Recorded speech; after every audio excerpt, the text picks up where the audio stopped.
जो dessert area के पौधे होते हैं वहां पर ये चीजें जो हैं एक के बाद एक नहीं होती, आगे पीछे भी हो सकती हैं, है ना। ये आवश्यक नहीं है कि चरण तत्काल एक के बाद एक दूसरा हो। उदाहरण के लिए मरुद्भिद पौधे रात में कार्बन डाइऑक्साइड गैस बनाते हैं, और ये क्या हो गया इसको यार, ये अंडरलाइन क्यों हो गया, और एक मध्यस्थ उत्पाद बनाते हैं, दिन में क्लोरोफिल ऊर्जा अवशोषित करके अंतिम उत्पाद बनाते हैं। मतलब वो CO2 रात में ले लेते हैं, जो मरुस्थल के पौधे होते हैं, है ना। उसके बाद यहाँ पर हमको लिखा है कि CO2 कैसे प्राप्त करते हैं वो देख लो आप, है ना। मैं हालांकि इस टॉपिक को भी इम्पोर्टेंट नहीं समझता हूँ, लेकिन पढ़ना तो जरूरी है ना। 9th क्लास में हमने रंध्र की चर्चा की थी, जो कि मैं अभी जिक्र भी कर चुका हूँ, स्टोमेटा बोलते हैं। जो पत्ती की सतह पर सूक्ष्म छिद्र होते हैं, छोटे छोटे छिद्र होते हैं। प्रकाश संश्लेषण के लिए गैसों का अधिकांश आदान प्रदान इन्हीं छिद्रों के द्वारा होता है। लेकिन यहाँ यह जानना भी आवश्यक है कि गैसों का आदान प्रदान करने के लिए जड़ पत्तियों की सतह से भी होता है गैसों का आदान प्रदान। इन रंध्रों से पर्याप्त मात्रा में जल की भी हानि होती है। अतः जब जब प्रकाश संश्लेषण के लिए कार्बन डाइऑक्साइड गैस की आवश्यकता नहीं होती, तब पौधे इन छिद्रों को बंद कर लेता है। छिद्रों का खुलना और बंद होना द्वार कोशिकाओं द्वारा किया जाने वाला कार्य है।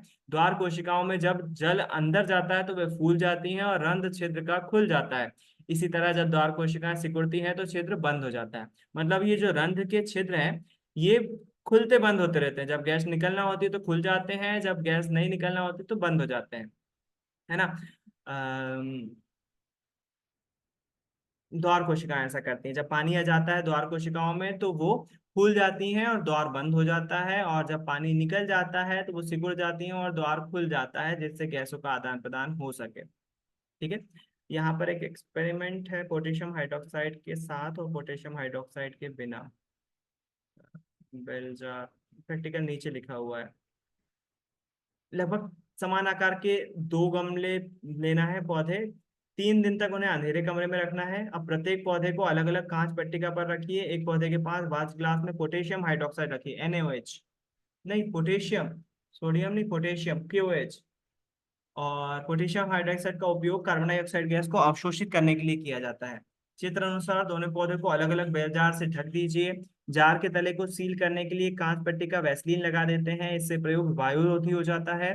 लगभग 2 घंटों के लिए पौधों को सूर्य के प्रकाश में रखिए। प्रत्येक पौधे से एक पत्ती तोड़िए। उपरोक्त क्रियाकलाप की तरह उसमें मंड की उपस्थिति की जांच कीजिए। क्या दोनों में मंड, मंड मतलब होता है स्टार्च।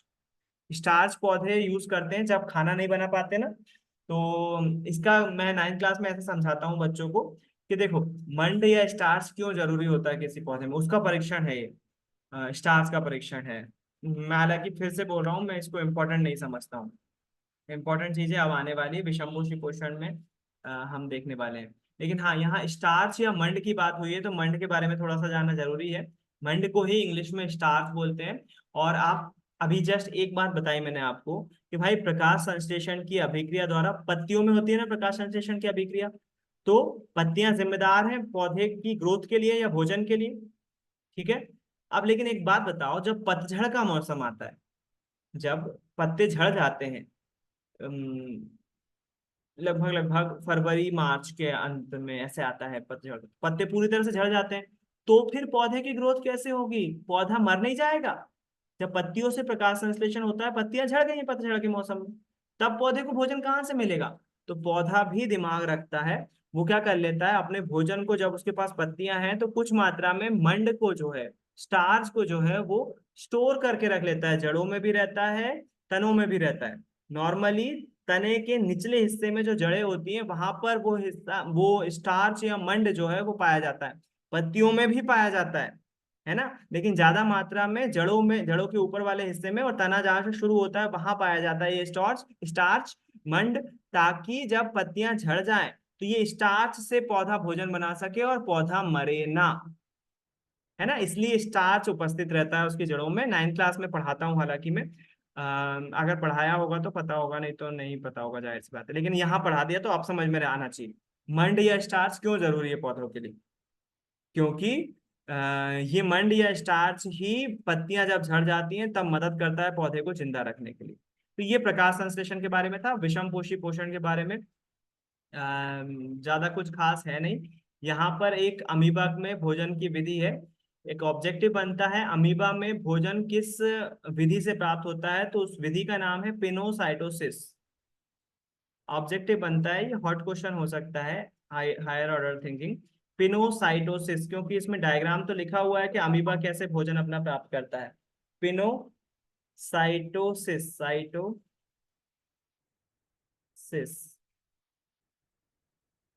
ये भोजन प्राप्त करने की विधि है जिससे अमीबा भोजन प्राप्त करता है। अगर बुक आप अपने पास रखे हुए हो तो उसमें लिख लीजिए पिनोसाइटोसिस विधि के द्वारा अमीबा जो है वो भोजन प्राप्त करता है। इस विधि में करता क्या है भोजन, अमीबा करता है कि अमीबा का कोई अमीबा होता क्या है, अमीबा एक कोशीय जीव है, बहुत सरल जीव होता है और आड़ा टेढ़ा होता है।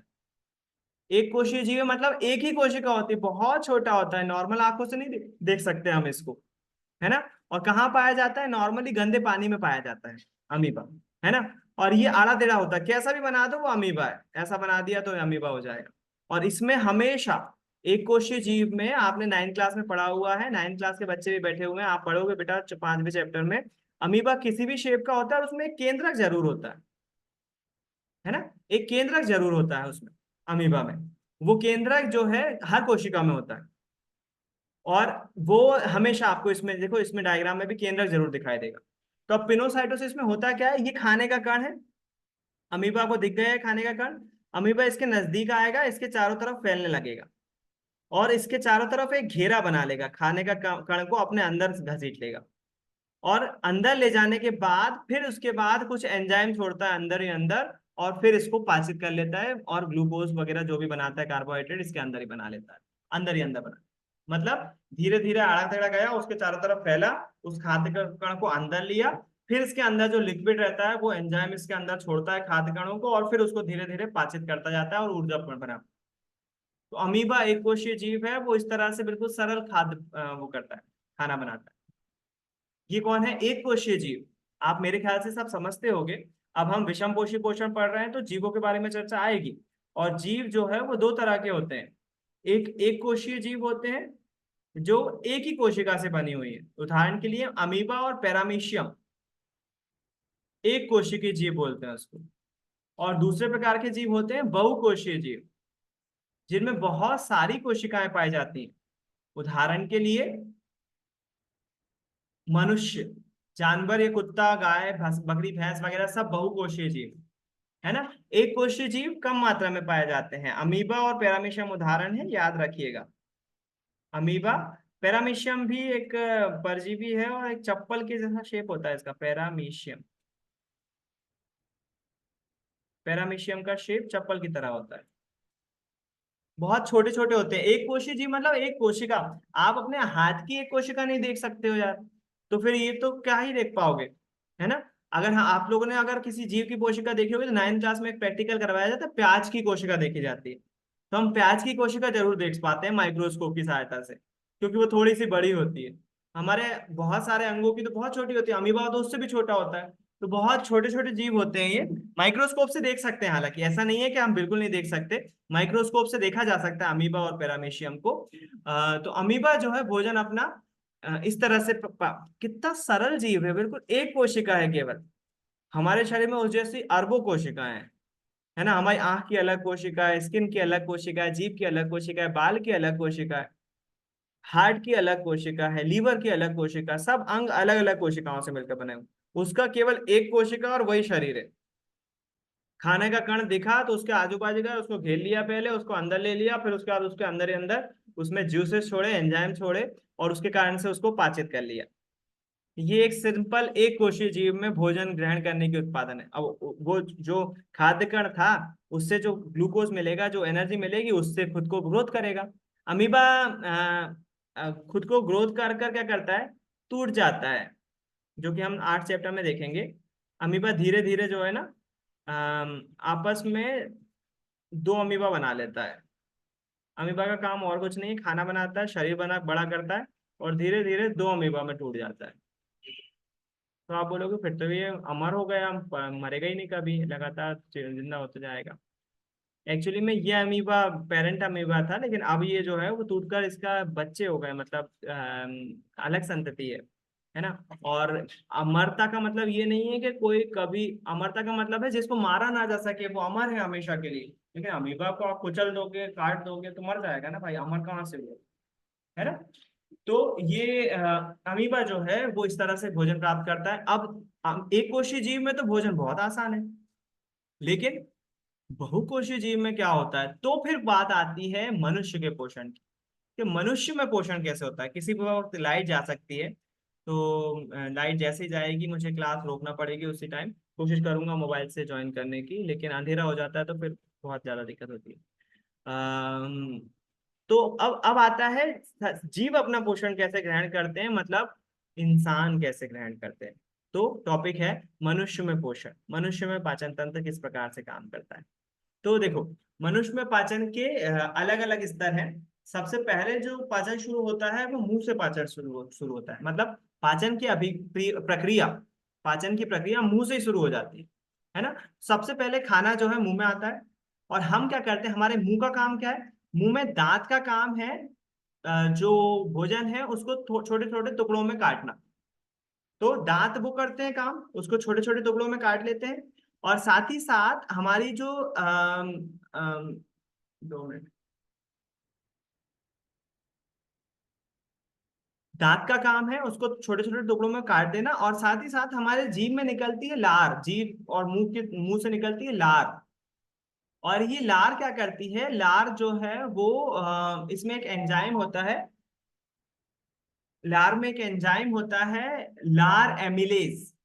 कौन सा एंजाइम, अब ये एंजाइम की बात शुरू हो गई है ना। तो एंजाइम क्या होता है, एक्चुअली में कुछ नहीं है, केमिकल है जो कि प्राकृतिक रूप से हमारी बॉडी में निकल रहा है किसी ना किसी ग्रंथि से, है ना।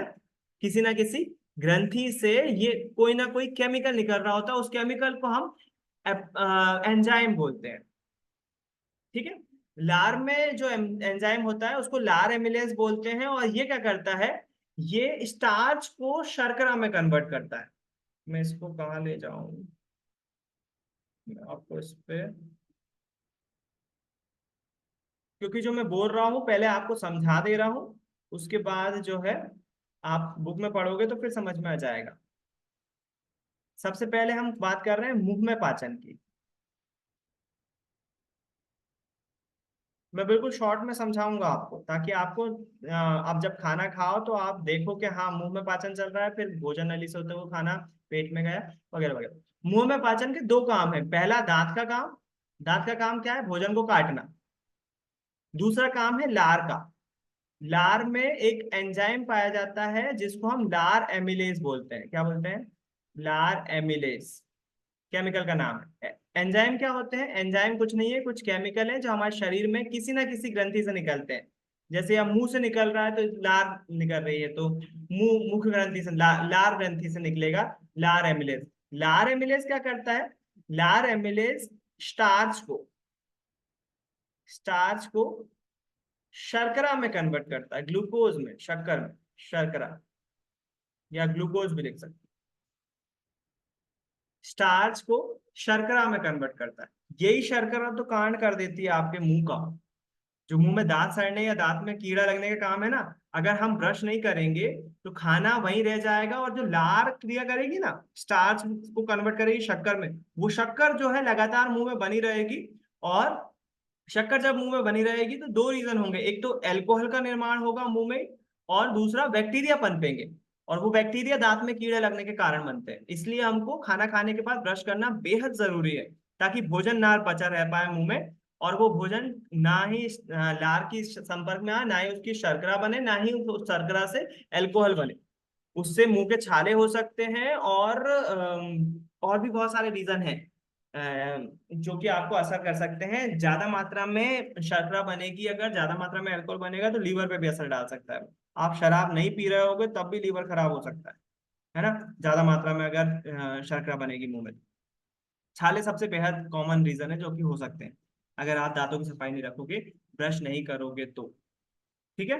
तो मुंह में पाचन बस ये दो चीजों होती है, पहला दांत का काम है भोजन को काटना, और दूसरा लार का काम है एक एंजाइम छोड़ना जिसमें लार एमिलेज होता है, और ये लार एमिलेज क्या करता है, स्टार्च को शर्करा में कन्वर्ट करता है। बस मुंह का पाचन यही है। अब मुंह से खाना कहाँ जाता है, आगे बढ़ता है गले में। गले में एक्चुअली में एक ये हालांकि आपके कोर्स में तो नहीं है, लेकिन मैं फिर भी समझाना चाहूंगा, क्योंकि वो समझना जरूरी है। श्वसन जब पढ़ेंगे क्योंकि वो वहां पर भी जिक्र आएगा उसका। ये हमारा फेस का साइड व्यू बता रहा हूँ मैं।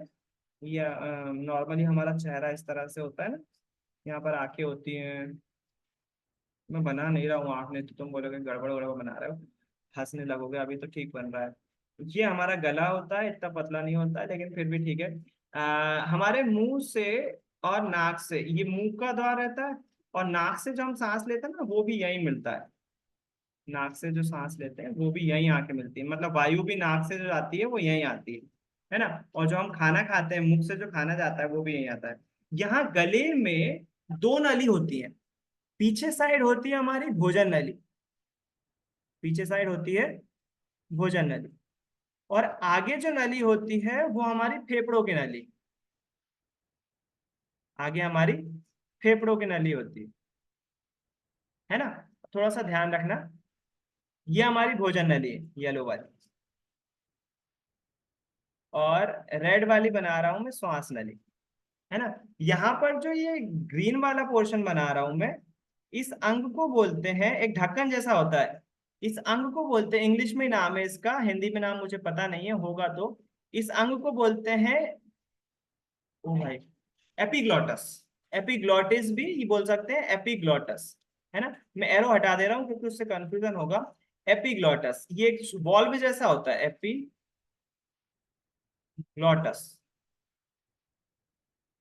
तो होता क्या है, हम जब सांस लेते हैं ना, नाक से सांस लेते हैं, मुंह से भी ले सकते हैं, लेकिन नाक से सांस लेते हैं तो नाक से सांस मुंह से होते हुए इधर जाती है, और एपिग्लॉटिस खुला हुआ रहता है तो वो फेफड़ों में जाती है। यहाँ से दो रास्ते जाते हैं, देखो यहाँ पर ये जो दो नलियां है ना, ये जाती है फेफड़ों में, क्योंकि श्वसन में भी काम आएगा, इसको आपको देखना पड़ेगा।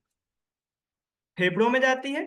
और ये वाला नली जो है वो भोजन नली रहती है, ये हमारे अमाशय में जाती है, पेट में जाती है भोजन नली, है ना। तो जब हम सांस लेते हैं तो वो मुंह के थ्रू होते होते, ये एपिग्लॉटिस खुला रहता है तो एपिग्लॉटिस से नीचे जाते हुए फेफड़ों में चली जाती है, ठीक। और जब हम खाना खाते हैं, जब हम खाना खाते हैं, खाना तो मुंह से खाते हैं, नाक से कोई नहीं खाता होगा। खाना यहाँ पर जाता है ना जब, तो खाना हैवी होने के कारण से एपिग्लॉटिस से टकराता है, और एपिग्लॉटिस हो जाती है बंद। एपिग्लॉटिस क्या हो जाती है, बंद। और खाना यहीं के यहीं कहाँ चला जाता है, भोजन नली में चला जाता है। भोजन नली से होता हुआ कहाँ चला जाता है, पेट में चला जाता है, अमाशय में चला जाता है। तो ये पार्ट बहुत कॉम्प्लिकेटेड है, आपको समझना पड़ेगा।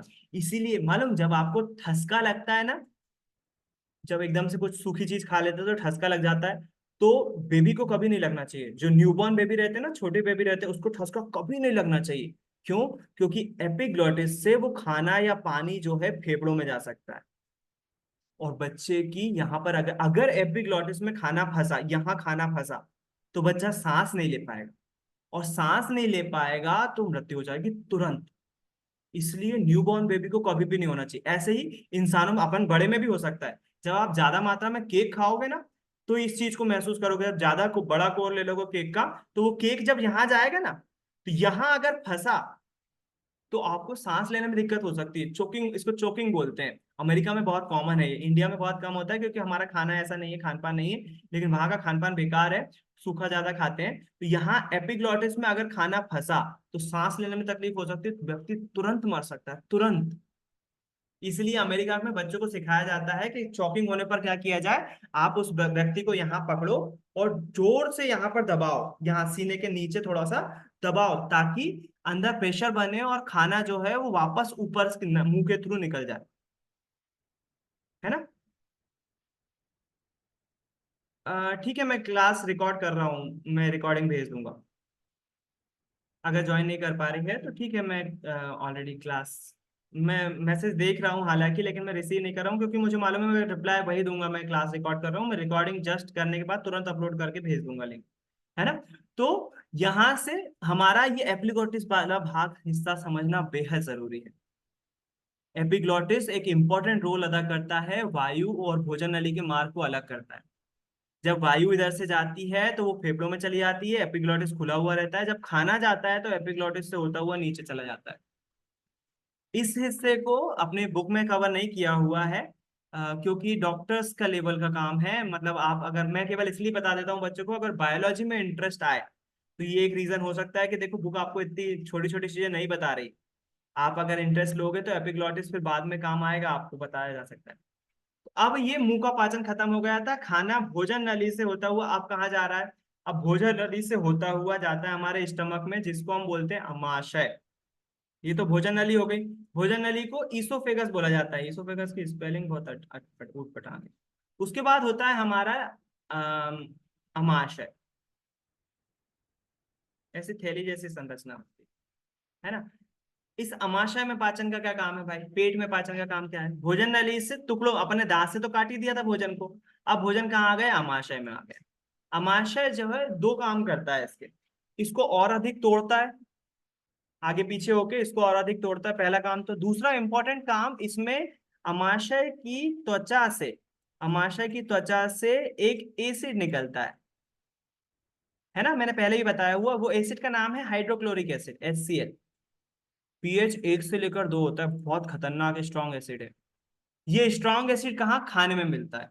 तो अब क्वेश्चन पूछा जाता है आपसे, अमाशय से निकलने वाले एसिड के काम क्या? ये एसिड क्यों मिलाया जा रहा है खाने में? तो पहला जो काम है वो ये है कि आगे कुछ एंजाइम होते हैं जो कि लीवर में से निकलते हैं। लीवर मतलब हमारा, लीवर को क्या बोलेंगे? अरे मैं भूल गया। अरे लीवर को हिंदी में क्या बोलेंगे? यकृत।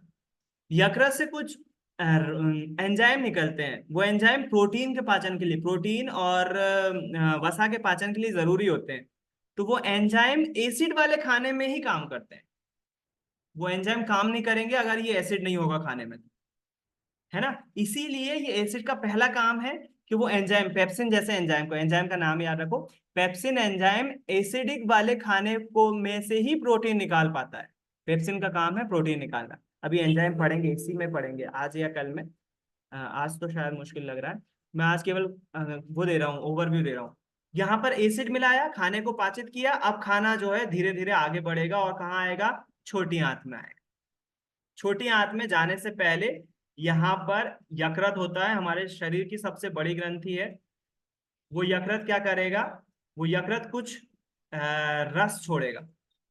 वो रस जो है वो छोटी आंत में जाने से पहले खाने में मिलाए जाएंगे।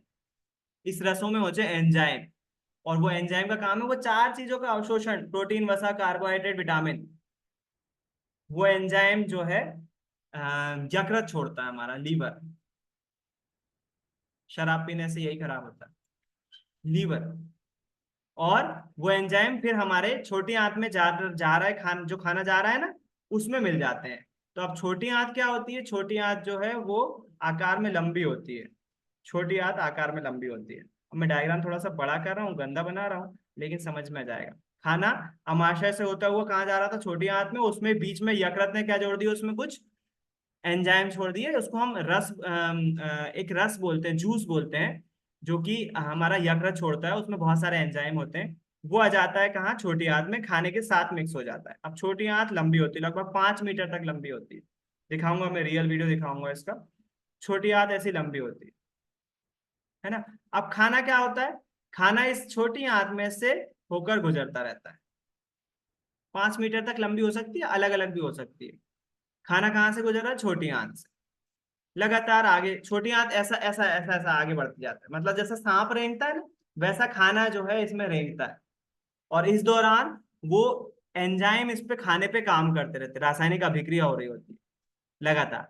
और इसमें जो है छोटी आंत में कुछ ऐसे जैसे अपने कंबल देखा, कंबल पे रेशे होते हैं ना, वैसे ही छोटी आंत के अंदर रेशे होते हैं। उनको पुरानी बुक बोलती थी दीर्घरोम। दीर्घरोम पाए जाते हैं, दीर्घरोम। नहीं सॉरी, नई बुक बोलती है दीर्घरोम और पुरानी बुक बोलती है रसांकुर। रस से भरे हुए अंकुर, रसांकुर पाए जाते हैं। नई बुक बोलती है दीर्घरोम, तो रसांकुर याद मत रखना, दीर्घरोम ही याद रखना। मेरा नाम आता है इसलिए बच्चे थोड़ा सा इंटरेस्ट से सुनते हैं, इसलिए बोल देता हूँ मैं पुराने बुक का नाम, नहीं तो रसायनपुर का नाम छोड़ दो। छोटी आंत में पाए जाते हैं दीर्घरोम, कंबल जैसे रेशे होते हैं। इन दीर्घरोम का काम है, पेप्सिन ने, मतलब जो एंजाइम थे ना, उन्होंने प्रोटीन वसा कार्बोहाइड्रेट अलग कर दिया है। तो अब ये दीर्घरोम क्या करते हैं, उस प्रोटीन वसा कार्बोहाइड्रेट का अवशोषण करते हैं और उसको खून में मिला देते हैं। छोटी आंत मेन पार्ट है हमारे पाचन का, छोटी आंत मेन पार्ट है।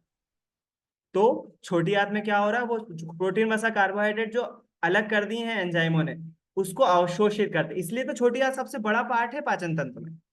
क्योंकि खाना यहाँ से घूमता हुआ जाता है ताकि भोजन का पूरी सब चीजें निचोड़ ली जाए, प्रोटीन वसा कार्बोहाइड्रेट कहीं नहीं जाए। तो वो प्रोटीन वसा कार्बोहाइड्रेट दीर्घरोम, पूरी आंत में होते हैं, ये दीर्घरोम पूरी आंत में फैले हुए रहते हैं। छोटी आंत क्या कर लेती है, प्रोटीन वसा कार्बोहाइड्रेट दीर्घरोम के माध्यम से कहाँ खोल देती है, ब्लड में, और ब्लड पूरे शरीर में ले जाता है उन चारों चीजों को। ठीक है। अब भोजन जो है वो उसमें से सब चीज प्रोटीन वसा कार्बोहाइड्रेट निकलता जाता है, निकलता जाता है, निकलता जाता है, निकलता जाता है, निकलता जाता है, निकलता जाता है, निकलता जाता है, निकलता जाता है। अब छोटी आंत काय में मिल जाती है, बड़ी आंत में। तो बड़ी आंत जो है वो दिखने में बड़ी होती है, लंबाई में 1 मीटर तक हो सकती है, आकार में भी बड़ी, मतलब चौड़ाई ज्यादा होती है उसकी। ऐसा छोटी आंत के चारों तरफ ऐसी फैली रहती है, बड़ी आंत के अंदर ही छोटी आंत पूरी ऐसी रहती है। बड़ी आंत में आ जाता है खाना। अब यहाँ पर बड़ी आंत में कुछ नहीं होता, बड़ी आंत केवल खाना स्टोर करने के लिए बनी हुई है, खाना नहीं। अब वो खाना नहीं बचा है, क्योंकि खाने में से प्रोटीन वसा कार्बोहाइड्रेट निकाल लिए गए, तो अब वो पॉटी बन गए, वो मल बन गए।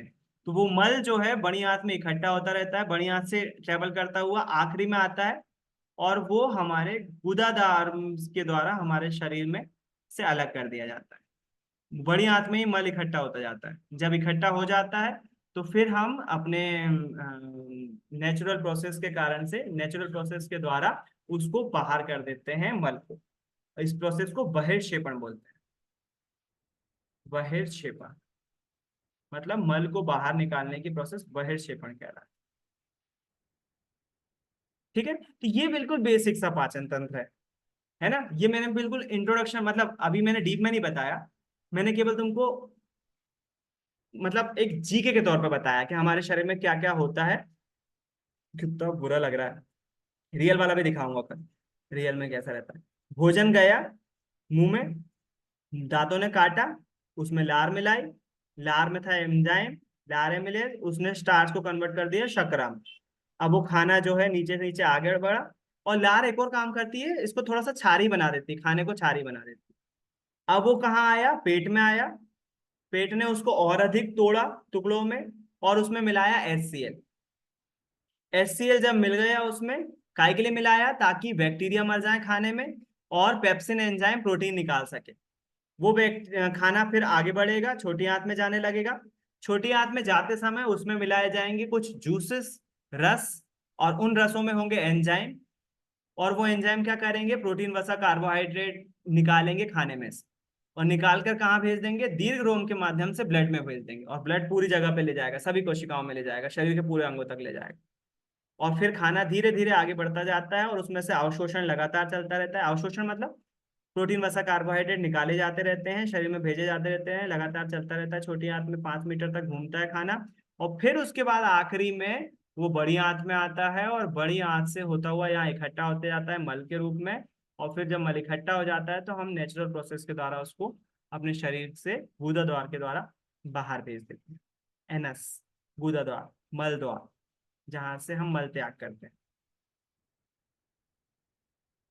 तो ये है हमारी पाचन की क्रिया। हमारा पाचन इस तरह से होता है शरीर में। सही है।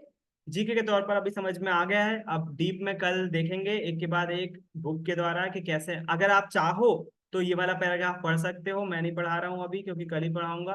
यहाँ पर डायग्राम बहुत अच्छे से दिया हुआ है, मैंने बहुत गंदा बनाया था मुझे मालूम है। तो खाना यहीं से आता है, यहीं से शुरू हो जाता है, ग्रसिका में ही एपिग्लॉटिस पाया जाता है। खाना फिर यहाँ अमाशय में आता है, अमाशय से फिर छोटी आंत में जाता है, छोटी आंत जुड़ी होती है बड़ी आंत से, बड़ी आंत में खाना आता है, फिर गुदा द्वार द्वारा बाद में बाहर भेज दिया जाता है ना। अब डीप में पढ़ेंगे कि मुंह में कैसे पाचन होता है। अगर आप पढ़ोगे तो मेरे ख्याल से आप समझ में आएगा। अगर आप पढ़ते हो तो एज अ होमवर्क के तौर पर ही ले लो कि आपको कल मनुष्य का पाचन तंत्र केवल पढ़ना है। बाकी कल मैं बताऊंगा। भोजन ग्रसिका या भोजन नली को ही ईसोफेगस बोलते हैं। ठीक है, कल बात करूंगा मैं। और इसके एंजाइम, अगर आप इसमें, हाँ, एक काम करते हैं, इसको इस तरह पढ़ने का होमवर्क ना देते हुए इस तरह से होमवर्क देता हूँ। इसी पैराग्राफ में यहाँ तक, कहाँ तक जो शुरू हुआ है ना, अरे भाई अटक गया है,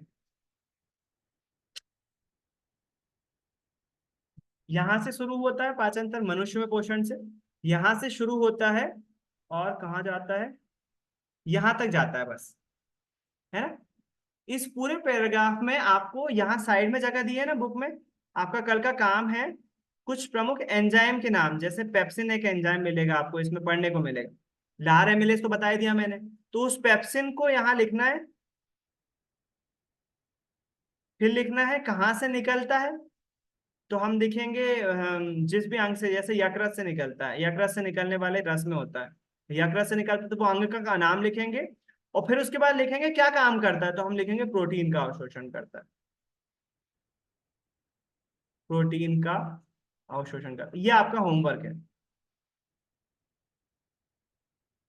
ठीक है, जैसे अब लार एमिलेज बता दिया तो यहाँ लिखोगे लार एमिलेज, लार एमिलेज, ये बुक में ही लिखना है आपको। फिर उसके बाद किस अंग से निकलता है, तो मुंह से निकलता है, मुंह ब्रैकेट में लिख देना लार। क्या काम करता है, मुंह में उपस्थित स्टार्च को शर्करा में कन्वर्ट करता है, ये काम करना है आपको। इस पैराग्राफ को पढ़ोगे तो आप समझ जाओगे, इसमें बहुत सारे एंजाइम आएंगे, क्या क्या करते हैं, कहाँ कौन से अंग से निकलते हैं, वो लिखना है आपको, बुक में ही लिखना है।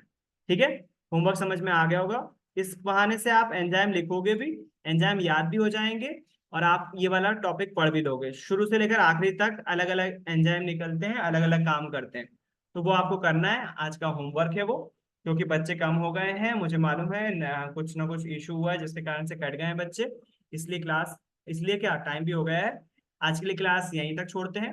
उम्मीद है कुछ नया सीखा होगा, फायदा हो रहा होगा। जो होमवर्क दिया है वो करो, करना जरूरी है, अभी कर लेना क्लास के बाद। कल फिर मिलेंगे, सुबह की क्लास रहेगी, आज पावर कट था इसके कारण से नहीं लग पाई। और कुछ हद तक मेरी लापरवाही भी रही, कुछ उल्टे सीधे काम में बिजी हो गया था, इसके कारण से नहीं लगा पाया लेट क्लास। कल फिर मिलेंगे, आज के लिए इतना ही। बाय, गुड नाइट, जय गुरु सभी। गुड नाइट भैया। सेम टू यू भैया।